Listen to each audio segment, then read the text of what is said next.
bohong.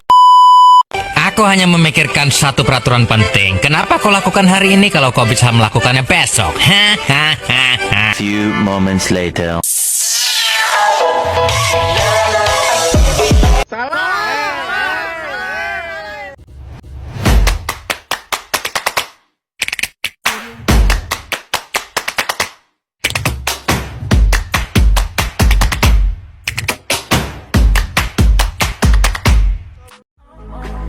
You be saying no, no, no, no, no, no.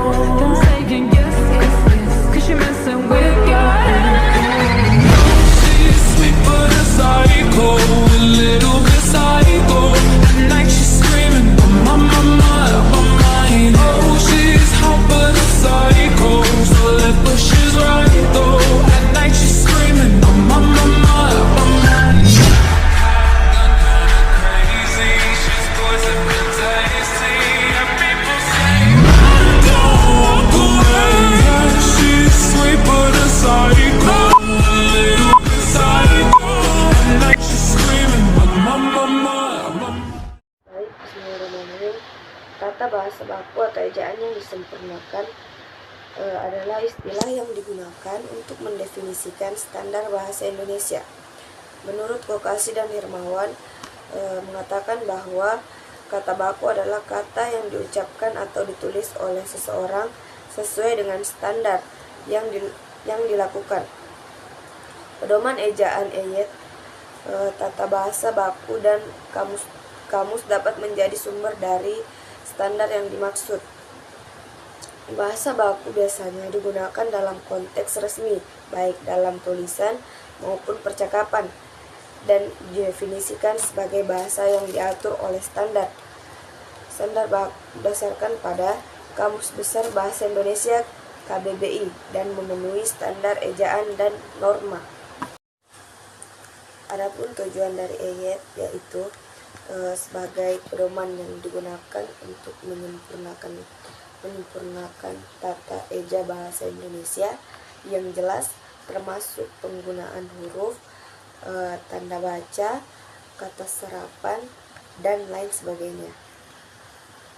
Aturan eyet telah dikeluarkan oleh Pusat Bahasa dan menjadi acuan resmi bagi penulisan bahasa Indonesia, memberikan manfaat yang signifikan dalam upaya meningkatkan literasi dan penggunaan bahasa Indonesia yang baik dan benar di kalangan siswa sekolah dan pengembangan pendidikan di Indonesia secara keseluruhan. Adapun aspek-aspek ejaan dalam ejaan Indonesia yang disempurnakan meliputi yaitu beberapa aturan yang lebih terperinci dan jelas dengan tujuan menyempurnakan dan menyederhanakan penggunaan bahasa Indonesia. Berikut adalah beberapa aspek yang termasuk dalam ejaan bahasa Indonesia yang disempurnakan. Yang pertama itu penulisan huruf kapital. Huruf kapital digunakan pada awal kalimat nama diri serta nama-nama organisasi dan lembaga. Yang kedua yaitu penulisan kata depan dan gabungan kata-kata depan yang diikuti kata lain ditulis terpisah, seperti di, dalam, keluar, dan daripada. Gabungan kata yang terdiri dari kata dasar dan kata penghubung ditulis dengan spasi, seperti saudara besar, rumah sakit. Dan yang ketiga yaitu penggunaan huruf Y dan I.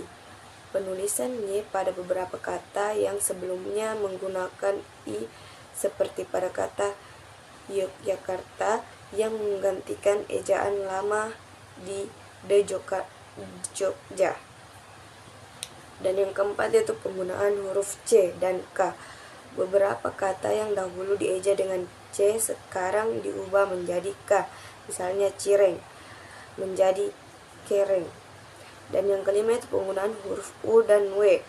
Penggunaan huruf U untuk kata yang sebelumnya dieja dengan W, seperti pada kata wirausaha yang kini menjadi kewirausahaan. Dan yang keenam yaitu penggunaan tanda baca, aturan penggunaan tanda baca yang lebih jelas seperti titik. Yang keenam yaitu penggunaan tanda baca. Aturan penggunaan tanda baca yang lebih jelas seperti titik, koma, tanda tanya, dan titik dua juga disempurnakan untuk meningkatkan kejelasan tulisan. Yang ketujuh yaitu pemenggalan kata. Ketentuan tentang pemenggalan kata pada akhir baris yang lebih tepat agar kata-kata tidak terputus secara sembarangan. Yang ke-8 yaitu penulisan kata sarapan. Penulisan kata sarapan disesuaikan dengan cara pengucapan dalam bahasa Indonesia seperti diskusi dan televisi, bukan lagi diskusi atau television.